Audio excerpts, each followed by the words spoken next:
Usa ka pagtuo, usa ka tingog, usa ka katawhan.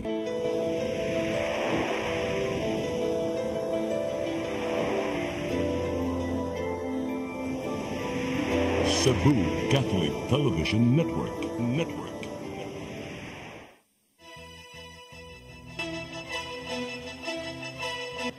Uluhan sa mga balita sa Sairi 37. Mga abogado ni Mandawi City Mayor Jonas Cortes nangandam na pag-apela sa usa ka tuig na suspension order. Pagtangtang sa paid parking sa gagmay nga kadalanan sa dakbayan sa Sugbo, gisugyot nga tangtangon. Kapulisan sa dakbayan sa Sugbo nag-walkthrough sa ruta sa Pasigarbo sa Sugbo. Abiba Sugbo Campaign gilusad sa Mactan Cebu International Airport. Sunod-sunod nga shooting incident sa dakbayan sa Sugbo, ipaimbestigar sa Police Regional Office 7. Sugbo, Kabisayan ug Mindanao, Pilipinas ug katawhan kutos maabot atong Sibya sa tibuok kalibutan mayong hapon. Live kita karon sa CCTN Channel 47 ug kini ang tulumanon sa nagunang kasayuran nga angay natong masayran. Ako si Dennis Tabar. Tulumanon sa patas ka mga balita o opinyon. Ako si Danica Cabalias. Kini ang Sairi 47.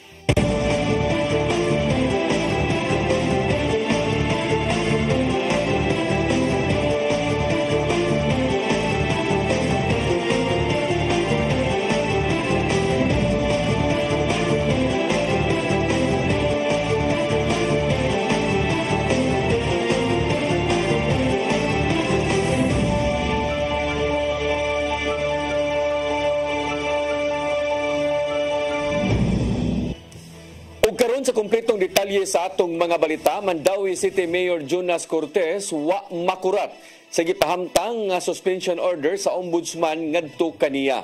Nanganda na usab siya iyang mga abogado alang sa pag-apilar sa mao nga desisyon.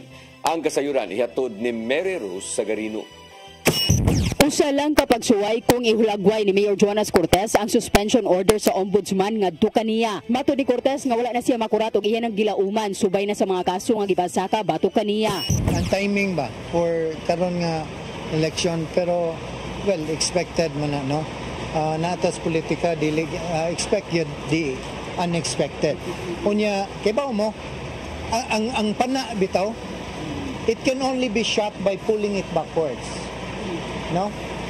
So, that's temporary. It means that it will launch you into something great na mas maayo pang moabot. Temporary rin siya. Sukad kanya to, I've learned to embrace the storms in my political career. Si Cortes niingon nga magpadayon siya sa pagserbisyo isip mayor samtang pending pa ang implementation order. Gitataw niya nga wala siya mahadlok sa suspension sanglit administratibo kini og dili kaso sa corruption. Og bahin sa kuan, wa ko mahadlok kay di man ni siya corruption nga kaso.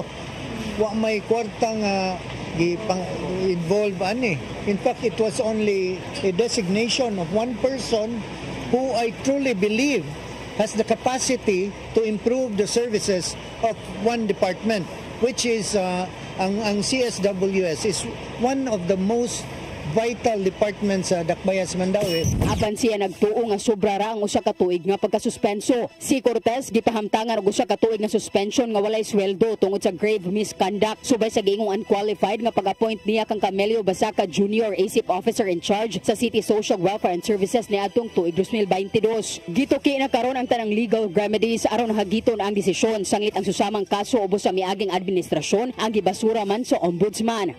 Wa gyud ko kuan anak kay di man ni siya kaso sa corruption, no nya ang pag-designate nato di man gud ang kaso man gud illegal unlawful appointment. It was not an appointment. In fact, it was klaro kayo og tataw nga ang atong kuan ni Camilo Basaca Jr. was OIC kay ni resign atong time ang department head. So wa dayon tay ikapuli siya atong temporarily gi-designate as kuan, no? Gani wa man to kabot og 1 year, no? So ang ato lang maunay akong kahibungan o ngano nga Kuno og galing maimplementar ang suspension, nasabutan na usab nilang Vice Mayor Glenn Bersedi nga ipadayon ang tanang kalihukan og programa nga nasugdan. Nagpasalamat si Cortez sa iyang mga supporter sa ilang padayon nga pagtuo og suporta. Mary Rose Sagarino, CCTN News. Kapitolyo naninguha nga mudako pa ang asset sa lalawigan sa Sugbo ubos sa liderato ni Gobernador Gwendolyn Garcia. Pinaagi kini sa mga proyekto uban ng pribadong sektor sa Pilipinas ug gawas sa nasod. Ang kasayuran ni hatod ni Gian Navarro. Usa sa mga gisiguro sa liderato ni Gobernador Gwendolyn Garcia mao ang pagbaton og dugang pangkaptangan kun asset sa lalawigan sa Sugbo. Inibisat pa man og sobra 309 billion pesos ang total net assets sa lalawigan nitong 2023 maong nagpabiling labing adunahan ang Sugbo lukob nasod. Ato sa State of the Province Address, gitaho ni Garcia ang nimong pagpakig-alayon sa Acciona Global gikan sa Espanya alang sa itukod nga solar power plant sa Daan Bantayan. Ubos sa mga panagsabot, itukod ang mga power plant sud sa 157-hectare lot nga gipanag-iya mismo sa Kapitolyo sa tinguang makabaton og dugang supply sa kuryente. As this develops, the capital is already in talks again with Acciona for a similar solar power farm in Dumanhog as well as in Toledo City in the west. Nakigalayon usab sila sa Acciona alang sa pagpatiwas sa 74 ka kilometro nga Metro Cebu Expressway sa tinguang mapaspas pa ang biyahe gikan sa Naga City paingon sa Danau City. Kini ang nimong kasulbaran human sa gubang ang giingong irregularidad sa proyekto sa gidumala pa kini sa Department of Public Works and Highways. Nasugdan usab ang syudad project sa Barangay Banilad, Cebu City nga usa sa mga partnership tali sa Kapitolyo ug Philinvest Land Incorporated. Sud sa 1.2 hectare nga lunang gipanag-iya sa Kapitolyo, laumang makakuha og halin ang provincial government gikan sa rentals alang sa mixed-use development sa palibot. Now we have renegotiated for much better terms in terms of lease, in terms of share of percentage of gross percentage share of gross revenues, and this time the entire 2.4 hectares will be developed into a mixed use as well as premium condominium units. Gilauman usab nga makabaton ang Kapitolyo og dugang pang partnerships gikan sa ubang kumpanya alang sa pipila ka mga proyekto. Sama na lang sa transport terminal sa Habig sa Southward Properties sa Talisay City, bulk water project, waste to energy facility ug uban pa. Kining tanan resulta sa nimong panagsabot uban ang Economic Enterprise Council nga gipanguluhan mismo ni Gobernador Garcia. As a consequence, our Economic Enterprise Council has been actively seeking and expanding economic opportunities for the province of Cebu. Gian Navarro, CCTN News. Gisugyot ni Cebu City Councilor Philip Zapra ang pagtangtang sa pay parking sa mga gagmayng karsada dinhi sa dakbayan sa Sugbo. Naobserbahan nga nagkadaghan na ang mga sakyanan dinhi sa syudad. Ug wa gyud mulapad ang kadalanan. Mato ni Zapra nga maoy chairman sa Committee on Public Order diha sa konsiho sa dakbayan sa Sugbo nga niauhag niini ang Cebu City Transportation Office kun CCTO sa pagtuon sa mao nga posibilidad. Samtang gipatawag usab gilayon ni CCTO Head Raquel Arce ang iyang mga sakop aron tan-awon ang sugyot sa konsihal. Lakip sa gitun-an ni Arce kung mahimo ba nga tugutan ang overnight parking sa mga dagkong karsada dinhi sa syudad ug kolektahan kini og bayad.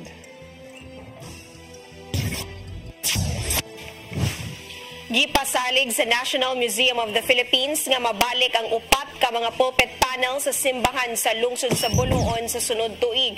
Matod ni NMP Executive Director Jeremy Barnes nga magsugod karong Oktubre ang pagpaayog pagpanindot sa maong panel suman sa taas nga procurement process. Gibanabanang mobalor sa 30 million pesos nga pondong gipangayo sa NMP sa gobyerno alang sa restoration sa panels, apil na ang kumbento ug simbahan. Dugang ni Barnes nga mulanat ngadto sa 12 ka semana ang restoration, maong lauman ang formal nga pagpauli karong tuig 2025. Nagpadayon usab ang diskusyon uban ang mga sakop sa Archdiocese of Cebu alang sa pagpanag-iya sa maong panels.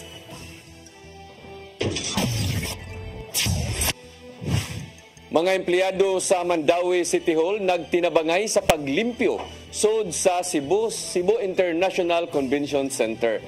Ang Kalinisan Day Clean-up activity kabahin kini sa pagsaulog sa syudad sa ika-55 nga charter anniversary. Ang kasayuran ihatod ni Mary Rose Sagarino. Gilimpyuhan sa mga empleyado sa Mandawi City Hall, pinanguluhan ni Mayor Jonas Cortez ang suot sa Cebu International Convention Center kung CICC kaganinang buntag. Ang Kalinisan Day activity gipahigayon tipik sa pagsaulog sa Mandawi sa ika-55 nga charter anniversary. Kini pagpangandam na usab alang sa groundbreaking sa One Stop Shop Government Center sa CICC karong Agosto 29. Unya kaganiya atog yung gisugda no clean up drive sa dinhi sa CICC. Mao ni atong makita karon before nga ang atong government center matukod. Unya hopefully 3 to 4 years from now mahuman ang atong dugay na kay nga gipangandoy nga government center. Si Carlo Cabahog, ang officer in charge sa Housing, Urban and Development Office, nagkanayon nga naa na sa 90% nga natapos ang demolition o clearing operation sud sa CICC compound. Kanang pamaagi nga voluntary demolition. Dugi asisan gyud nato na sila sa ato ang mga kuano kaning clearing team sa Housing and Urban Development Office. Pero ang katong uban pod nga mga household owners, nga structure owners, moingon sila nga kung pwede paigo na lang nila sa bakho ato ra pod silang gitabangan. Ang mga informal settlers nga kaniadtong nagpuyo sa CICC ang gibalhin sa syudad sa condo type housing project sa Barangay Tipolo. Samtang ang uban ang gibalhin sa transitory housing atbang sa CICC o relocation site sa Barangay Paknaan. Mary Rose Sagarino, CCTN News.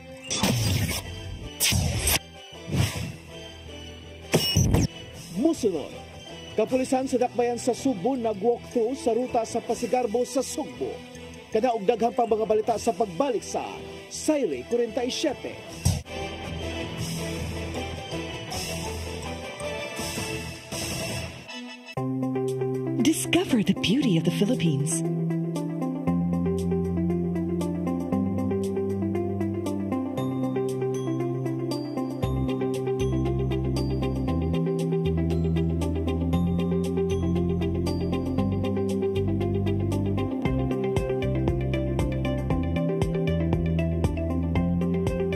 With Philippine Airlines, the country's flag carrier.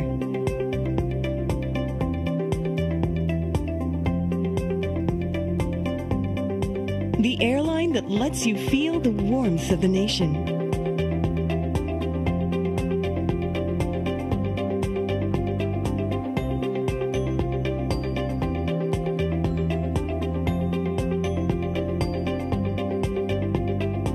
Mabuhay!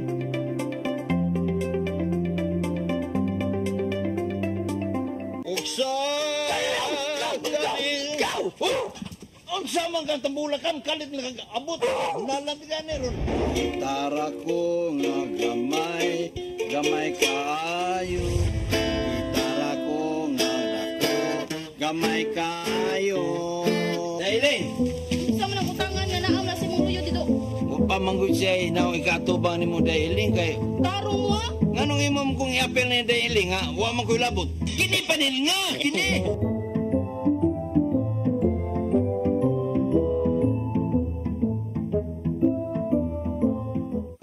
Come October 4, 5, and 6, another gathering will be held in Cebu City, the first National Charis Conference, which is open to all charismatic communities, realities, and expressions. Hosted by the Brotherhood of Christian Businessmen and Professionals, the event will have interesting workshops and topics to help us grow in our various charismatic gifts and charisms. Watch out for more details about this event from our host BCBP in the coming days. Meantime, let's be ready to join these gatherings and pray for the outpouring of the current of grace in the Philippines.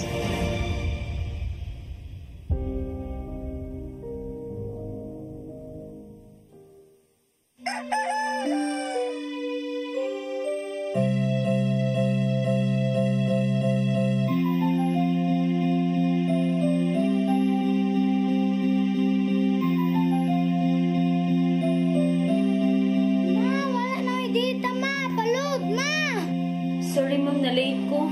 Nangita pa mong gupog para internet sa kong anak ma'am. Ay, wala na yung problema. Pag-Sinisibu! Sinisibu, Sinisibu. For your internet connection. And for the signal of your cable TV. So fast and straight, that transmission to your home. Sinisibu! Sinisibu, Sinisibu. Offers you to have fiber optics. For your viewing experience, perfect and clear so far. So great and affordable for you to enjoy. Sinisibu. Sinisibu Television Network Incorporated offers fiber to the home broadband internet bundled with fiber to the home cable TV connection. Sinisibu Television Network Incorporated with its operation in Metro Cebu and the whole province of Cebu soon. And affordable for you to enjoy. Sinisibu!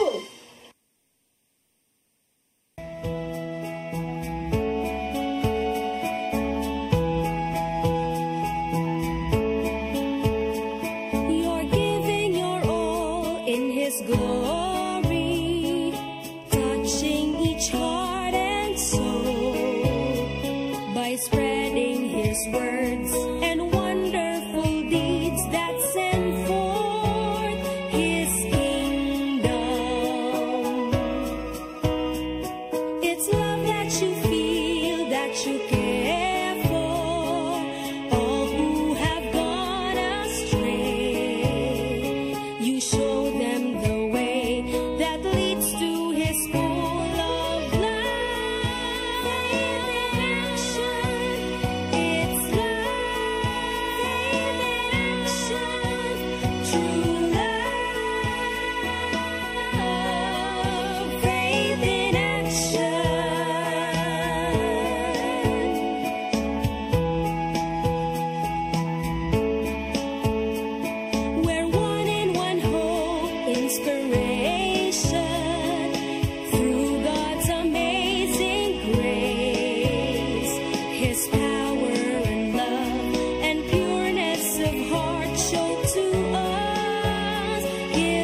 Balik sa atong mga balita, kapulisan sa Dakbayan sa Sugbo nag-walkthrough sa ruta sa Pasigarbo sa Sugbo gikan sa Capitol Ground paingon sa Cebu City Sports Center.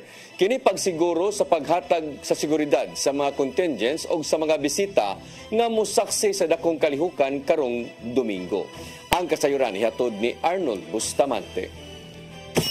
Alang sa hugot nga paghatag sa seguridad sa kalihukan sa Pasigarbo sa Sugbo nga himuon sa Domingo, Agosto 25, 2024, ang kapulisan sa syudad mihimo og walkthrough gikan sa Capitol Ground paingon sa Cebu City Sports Center. Nangulo sa mao nga walkthrough ang head sa Cebu City Police Office nga si Police Colonel Antonieto Cañete, Cebu City Transportation Office, uban sa kadagkuan sa Provincial Planning and Development Office, lagit na sa Cebu City Disaster Risk Reduction Management Office. Bato ni Police Lieutenant Colonel Maria Teresa Makatangay, Deputy City Director for Operations sa Cebu City Police Office, nga alas 6 pa lang sa buntag ang dulaan sa 2,000 ka mga police personnel gikan sa Lain-Laing Police Office ang ipakatap na sa ruta sa Pasigarbo. As early as 6 a.m., you will be seeing policemen on the streets. So our goal is that to ensure that the areas covered by the activities are already secured by that time. Gidugan na makasakay nga doon mga karsada sa uptown area ang sunod andikan sa alas 9 sa buntag o ginapang sabutan atol sa final coordination meeting sa kagamanan sa lalawigan sa Sugbo kung gano'n sa libkason ang pagsira sa mga karsada. Naka-full alert na ang kapulisan sa Tibok Isla sa Sugbo nga nagsugod itong Lunes, Agosto 19, 2024 ug matapos kini sa sunod Lunes suman sa himon nga repeat performance. Wala makaramatog huga ang Police Regional Office 7 sa seguridad sa Pasigarbo. Bisan tuman nga doon daghang mga dagkong opisyal sa gobyerno ang musaksi sa mga kalihukan. Full alert ang ato ang kapulisan nga sa Cebu City Police Office. Appeal na pod na sa mga na-augment sa amoa ana nga what we call this one adlaw, including ang mga kasigbit nga mga cities and municipalities. Inuhag sa kapulisan ng publiko nga mosaksi sa Pasigarbo sa sulod sa Cebu City Sports Center nga dali magdalag mga mahait na hinagiban. Ilimnon nga makahubog ug uban pa ang mga security personnel subsub nga mususi sa mga pagdalhon sa mga tao nga mosulod sa venue isip kabahin sa pagpatuman sa hugot nga seguridad. Ani pagid ay amo ang giawhag that those who are joining as spectators nga mosulod sila sa Cebu City Sports Complex to lengthen their patience because we will be examining their bags and unsa may ilahang mga gipang bitbit dili tungod kay mangoryoso may kaunsay naa, but to make sure that that particular place is safe for all others who are there just to enjoy the activity. Ipasalig ni Makatangay nga bisan sa kadaghan sa mga pulis nga ipakatap sa mga kalihukan, dili sila mulugak sa lang anti-criminality operations sama sa paggukod sa mga nalambigit sa illegal nga druga suguban pa. Arnold Bustamante, CCTV. Gilusad sa Mactan Cebu International Airport ang Abiba Sugbo campaign alang sa gitingwang Skytrax Award for Best Airport Staff 2025. Giawhag ang mga pasahero sa pagbotar sa MCIA alang sa maong award. Ang kasayuran hatod ni Crystal Joy Pelerca. Gilusad sa Mactan Cebu International Airport ang 7 kabuan nga Abiba Sugbo campaign alang sa gitinguha nga Skytrax Award for Best Airport Staff 2025 kagahapong adlaw sa Tambuli Resort and Spa, Lapu-Lapu City. Gipasiugdahan kini ni MCIA CEO General Manager Julius Neri, CEO ug President sa Aboitiz Group of Companies nga si Sabine Aboitiz, Chief Executive sa Aboitiz Infra Capital nga si Athanasius Taytones, Pangulo sa Aboitiz Airport nga si Rafael Aboitiz, Undersecretary of Aviation and Airport na si Yusik Roberto Lim, Cebu Provincial Governor Gwen Garcia ug Lapu-Lapu Lone District Representative Congresswoman Cindy Chan. Ang Skytrax usa ka organisasyon nga mag-evaluate ug magranggo sa mga airports ug airlines sa tibuok kalibutan ug ang basihan niini mao ang ilang customer service, facilities ug ang overall experience sa ilang mga pasahero. Ug matag tuig ang mga travelers sa tibuok kalibutan mo partisipar sa Skytrax Global Passenger Satisfaction Survey. Pinaagi sa maong gilusad nga kampanya sa MCIA, gipangayo niini ang suporta sa mga pasahero ug mga partners niini, pinaagi sa pagbotar sa MCIA para sa maong award ug ang voting magsugod karong Setyembre. Ang makaangkon og award gikan sa Skytrax usa ka dakong dungog sa aviation sector. Gani sa yuning buwan sa Agosto, ang MCIA Terminal 2 na awardan sa Skytrax og 4-star rating. Crystal Joy Pelerca, CCTN News. Gitinguhan ni Cebu City Councilor Jerry Guardo nga moumol ang governing board sa South Road Properties. Kiniaron mo imututok sa kalambuan sa SRP. Ang reclaimed property sa syudad sa Sugbo kasamtangang giduma karon sa SRP Management Office. Mato ni Guardo nga ang mao nga buhatan gimugna pinagi sa usa ka executive order. Gusto niya nga usa ka special body ang mo-oversee sa SRP, hinungdan nga kini ni palabang og usa ka ordinansahon sa konseho alang sa mao nga katuyuan. Ang proposal sa konsehal giduso na ngadto sa Committee on Laws sa City Council alang sa dugang pagtuon o rekomendasyon ni ini. Kanhi Banban Mayor Alice Go posibleng atua pa sa nasod sa Indonesia human wa mabantaying nakaikyas sa Pilipinas. Gisubay usab sa Bureau of Immigration kung niagi ba si Go sa backdoor paingon sa Sabah, Malaysia aron makalikay sa inspeksyon. Ang kasayuran ni hatod ni Gian Navarro. Gibutyag sa Bureau of Immigration karong adlaw nga anaa pa sa Indonesia ang nidismiss nga mayor sa Bamban Tarlac nga si Alice Guo. Matod sa tigmama ba nilang si Dana Sandoval nga wala pay lakang si Guo nga mubiya sa maong nasod karong gipangita na siya sa mga otoridad. Sigun usab ni Sandoval nga anaraw sab sa Indonesia ang igsoon ni Guo nga si Wesley. Sukwa hinuon sa kasayrang nahatag gikan sa Presidential Anti-Organized Crime Commission kung pausisi nga nibiya sa maong nasod ang igsuon sa mayor. Apan gitataw sa immigration nga base lang kini sa labing uhing impormasyon gihatag gikan sa ilang counterpart dito sa Indonesia. Gipaabot nila ang kumpirmasyon gikan sa Indonesian immigration kung aduna bay updates bahin sa iyang biyahe. Napatik na sa lookout bulletin si Guo subay sa investigasyon sa iyang tinuod nga identity ug kalambigitan sa tanang illegal pogo activities sa Bamban. Kagahapon, gipakita sa PAO-CC ang hulagway ni Guo. Din-ana siya sa Kuala Lumpur International Airport netong Hulyo 21. Anaan na sa nasod ang mga kuyog sa mayor nga silang Sheila Guo o Cassandra Leong human gidakop sa Indonesia. Samtang wala gipadaplin sa Bureau of Immigration ang posibilidad nga nibiya si Mayor Guo sa Pilipinas pinagi sa pag-agi sa Sabah, Malaysia. Kini tungod kay sukway sa ubang exit point sa nasod, dili kinahanglanon ang istriktong inspeksyon inigsulod og gawas na sa nasod. Gian Navarro, CCTN News. Nanawagan si Presidente Ferdinand Bongbong Marcos Jr. sa tanan nga mga local chief executives nga ipabilin ang pagsalig ngadto sa ilang tagsa-tagsa ka mga konstituente. Atol sa Local Governance Summit dito sa Kauluhan, gilauman ni Marcos Jr. nga gikinahanglang paspas og sayon ang paghatag sa serbisyo ngadto sa ilang mga residente. Kinahanglan usab sa presidente ang pagkalambigit sa mga local government units ngadto sa nasudnong kagamhanan aron matuman ang tinguha sa kasamtangang administrasyon. Musobra sa usa ka gatos ka mga mabdo sa Lapu-Lapu City ang nitambong sa Buntis Congress nga gipahigayon kagahapon sa Barangay Paho Gymnasium. Gipasiugdangan ni Lapu-Lapu City Mayor Junior Dahong Chan ang kalihukan sa tinguha nga ma-promote ang maayong kondisyon sa mga mabdos samtang wala pa sila manganak. Kini sa pagpaningkamot usab sa City Health Office ug sa tabang sa Department of Health. Gisgutan ni DOH Development Management Officer Rolly Villarin, mao ang mga kinahanglang buhaton ug angay likayan sa mga nisalmot samtang nagsabak.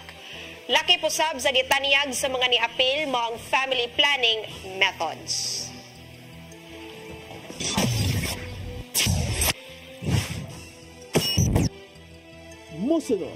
Sunod-sunod nga shooting incident sa Dakbayan sa Sugbo, ipaimbestigar sa Police Regional Office 7. Kana og daghan pang mga balita sa pagbalik sa Sairi 47. Discover the beauty of the Philippines.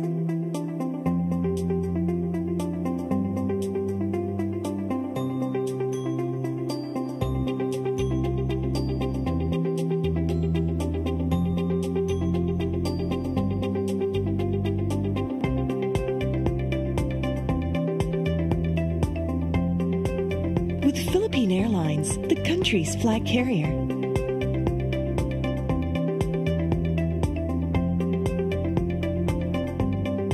the airline that lets you feel the warmth of the nation.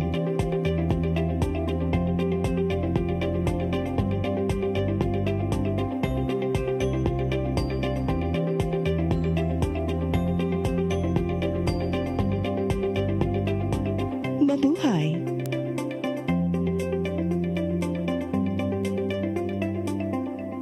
Come October 4, 5, and 6, another gathering will be held in Cebu City, the first National Charis Conference, which is open to all charismatic communities, realities, and expressions.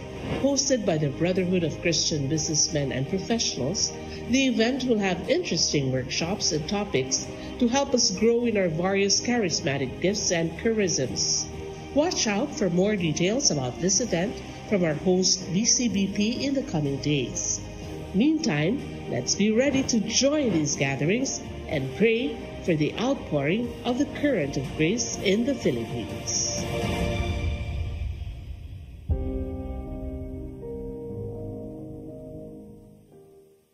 Migo George! Oh, ako? Naon sa maning tanawa niyo? Kalma lang ni Godido. Siya ko nito, mga mo sa susili. Sa'yo na lang. Oh, kano sa pagkamumubutan, murag mao siguro na inyong hiwata. Oh, pagtagsa mo ni.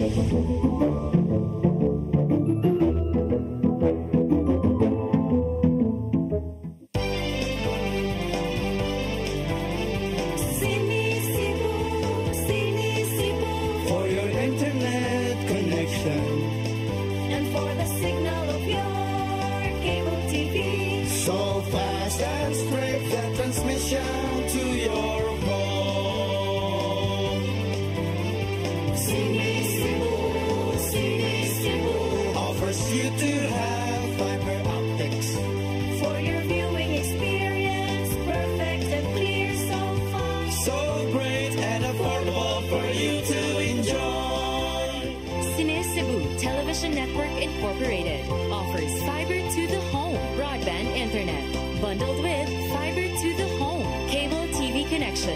Cine Cebu Television Network Incorporated with its operation in Metro Cebu and the whole province of Cebu soon. Cine Cebu for your internet connection and for the signal of your cable TV. So fast and straight the transmission to your home.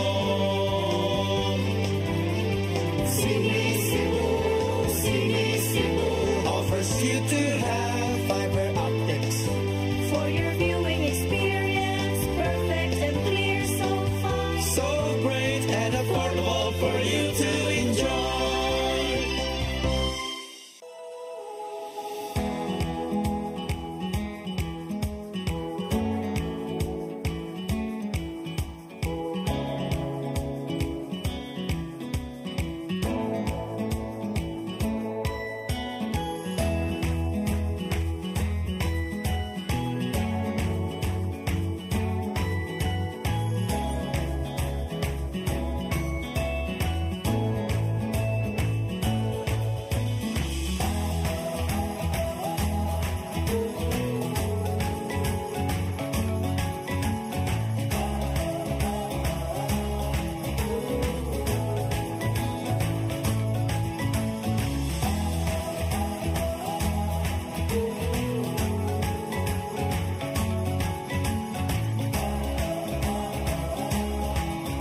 kinabuhi puno sa hagit. Sugpil na ka, Dri, ha? Ay, paginarte! Pagdita ka! Puno sa pangutana. Bata pa gani ka kayo? Nagpuyab-puyab na ka? Kinsa man ang mga masakitin ako din ay karoon ang kinsa! Kung sibuti mo'y pasabot, Daddy. Puno sa luha. Pagpili pa, ako nga imong anak o kanay imong mga babae. Kasuko. Yung ano pa? Ano itang ka ni Papa? Apan bisan mangit-ngit pa ang imong kalibutan, aduna pa'y nagpahiping kahayag. Aduna ka pa'y kasumbungan. Hanap na Dear Tatay, tunog na unlod na nganong handungan. Wailaing pagi aron masabtan naton ang Biblia. Kinahanglan nga doon natay relasyon kang Hesus. Hangtod sa layan natong panaguban, daghang salamat. Shalom. Tunog na unlod na. I am the God that healeth thee. I am the Lord your healer. I sent my word and healed your disease. I am the Lord your healer. I am the God that healeth thee. I am the Lord your healer. I sent my word and healed your disease. I am the Lord your healer. I am the God that healeth thee. I am the Lord your healer. I sent my word and healed your disease. I am the Lord your healer. I am the God that healeth thee. I am the Lord your healer.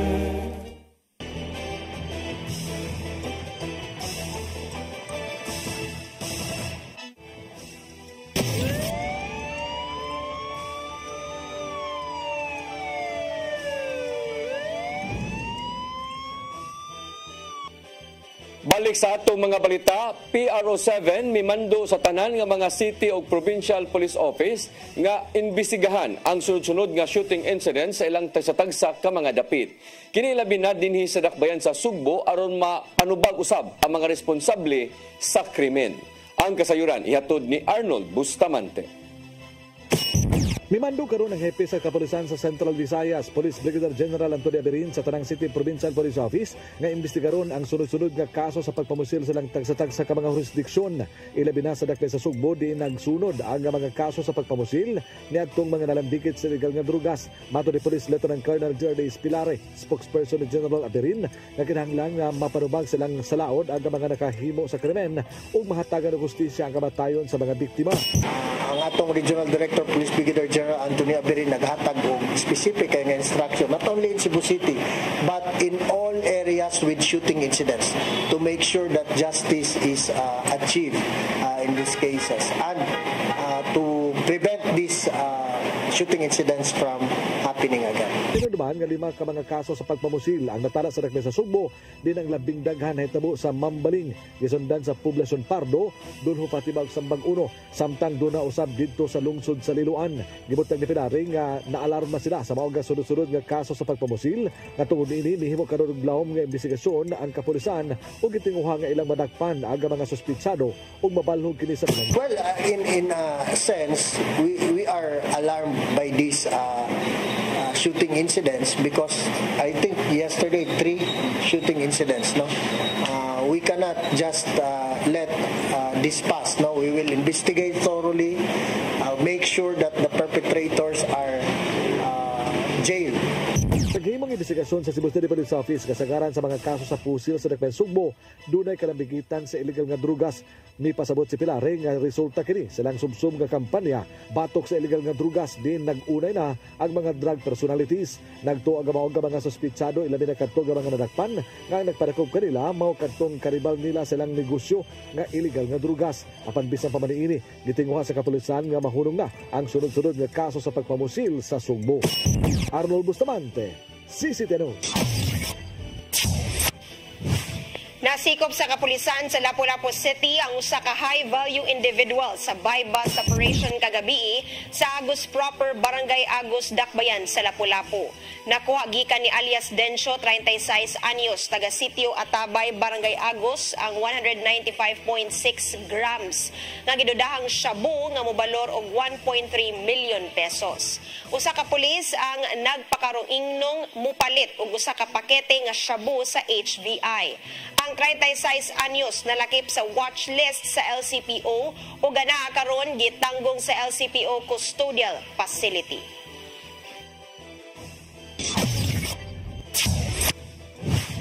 Nibalik ang naandang kalagsik sa Kawasan Falls dito sa lungsod sa Badian, sukad nga gibalik na ang canyoneering activities. Matod sa ilang tourism office nga mas daghan nga mga langyaw ang mibisita sa maong tourist attractions. Ang kasayuran ihatod ni Gian Navarro.